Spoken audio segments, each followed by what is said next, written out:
In the American Midwest tonight, the tornado zone. Shock giving way to an overwhelming feeling of loss as thousands of families are facing the fact that their homes and everything in them is gone.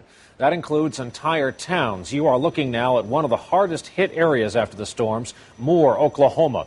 NBC's Jim Cummins joins us tonight from Midwest City, Oklahoma, with the damage assessment statewide. Jim?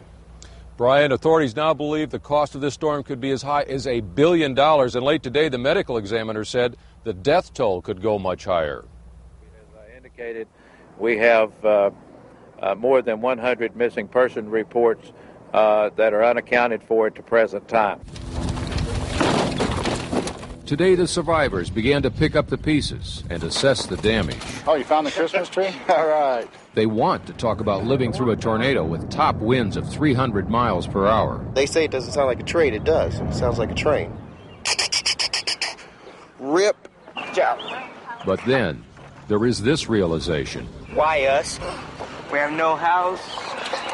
We don't know where to go. The house is insured for $42,000 or $43,000. There will be thousands of insurance claims, and now authorities say the number of homes destroyed by the twisters is much higher than they originally estimated. We're thinking somewhere between 2,000 to 3,000 homes.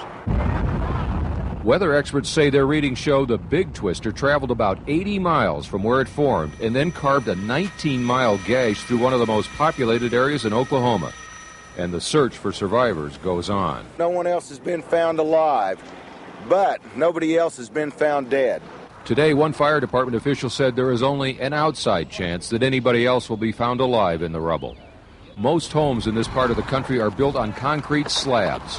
Verlin Marchbanks is one of the few people lucky enough to have a storm cellar. He was out of town when the twister hit his neighborhood. I kept featuring somebody dying, and my cellar sitting there empty.